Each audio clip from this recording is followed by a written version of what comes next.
இயேசு கிறிஸ்துவுக்குள் பிரியமான என் அன்பின் தேவஜனமே, உங்கள் ஒவ்வொருவரையும் இயேசு கிறிஸ்துவின் பரிசுத்த நாமத்தில் அன்போடு வாழ்த்துகின்றேன். தவணையின் அந்த மணி நேரங்களில் என்ற தலைப்பிலே, அனுக்கிரக காலத்திலே நான் உனக்கு செவி கொடுத்து இரட்சணிய நாளிலே உனக்கு உதவி செய்தேன் என்று சொல்லி இருக்கிறாரே. இதோ இப்பொழுதே அனுக்கிரக காலம், இப்பொழுதே இரட்சணிய நாள். 2 கொரிந்தியர் 6:2 நாம் வாசிக்கின்றோம்.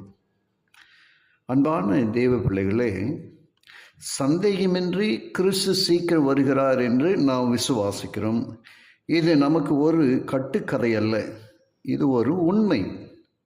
இதை குறித்து சந்தேகமே இல்லை.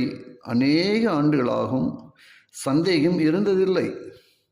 இது நாம் பற்றி கொண்டிருக்கும் மூல கோட்பாடுகள், நிகழ்கால சத்தியமாகும்.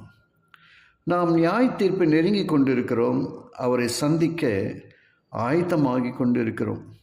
அவர் பரிசுத்த தூதர் கூட்டத்தால் அழைத்து வரப்பட்டு உத்தமமாகவும் நீதியாகவும் இருப்பவர்களுக்கு சாவாண்மையின் இறுதி தொடுதலை கொடுப்பதற்காக மேகங்கள் மீது தோன்றப் போகிறார்.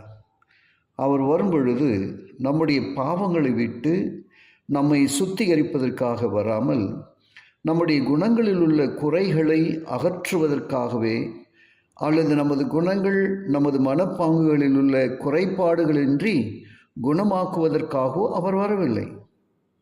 அந்த காரியங்கள் நமக்காக செய்யப்பட்டு விட்டதென்றால், இந்த காலத்திற்கு முன்னரே அந்த வேலை செய்து முடிக்கப்பட்டிருக்க வேண்டும். ஆண்டவர் வரும்பொழுது பரிசுத்தமாக இருப்பவர்கள் இன்னும் பரிசுத்தமாகவே இருப்பார்கள்.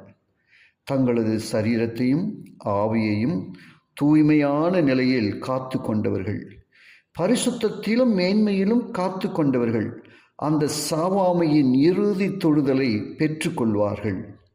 அநீதியோடு பரிசுத்தமற்றவர்களாகவும் அசுத்தமாகவும் இருந்தவர்கள் என்றும் அப்படியே இருப்பார்கள்.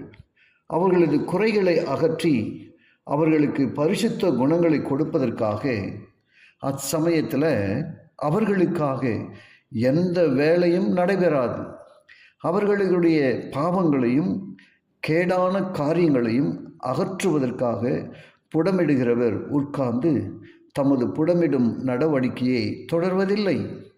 இவை அனைத்தும் இந்த தவணையின் மணி வேலைகளிலே நடைபெற வேண்டும். இப்பொழுதே நமக்காக இந்த வேலை செய்து முடிக்கப்பட வேண்டும். நமக்கு இயல்பான பலதரப்பட்ட வலிமைகளோடு தேவனுடைய சத்தியத்தை விரும்பி ஏற்றுக்கொள்கிறோம். எந்த சத்தியத்தின் செல்வாக்கு கடியில் நாம் வரும்பொழுது அது நமக்காக ஒரு வேலையை செய்து முடிக்கும். மகிமையின் ராஜ்யத்திற்காகவும் பரலோக தூதர்களின் கூட்டுகிறதற்காகவும் ஒரு ஒழுக்க தகுதியை நமக்கு கொடுப்பதற்கும் இத்தகைய பணி அவசியமாகும். அன்புக்குரிய தேவ பிள்ளைகளே, கரடு முரடான கற்களை போல் இருக்கிறோம். ஆனால் தேவனுடைய சத்தியத்தை பற்றி பிடித்து கொள்ளும் பொழுது அதன் செல்வாக்கு நம்முடைய நிலையில் மாற்றத்தை ஏற்படுத்துகிறது.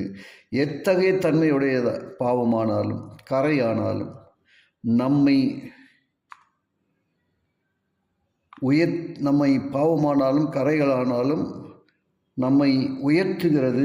இவ்வாறு ராஜாவை அவரது அழகளை நாம் காண்பதற்கும் இறுதியில் மகிமையான ராஜ்யத்தில் தூய்மையான பரலோகத்தின் பரிசுத்த தூதர்களோடு இணைவதற்கும் நாம் ஆயத்தமாக்கப்படுகிறோம். இங்கேயே இந்த வேலை நமக்காக செய்யப்பட வேண்டும். இங்கேயே நமது சரீரங்களும் குணங்களும் சாவாமையை பெற்றுக்கொள்வதற்கு தகுதியாக்கப்பட வேண்டும். ஜெபிப்போமா. கிருபையுள்ள நல்ல பிதாவே, உமக்கு நன்றி சொல்லுகிறோம்.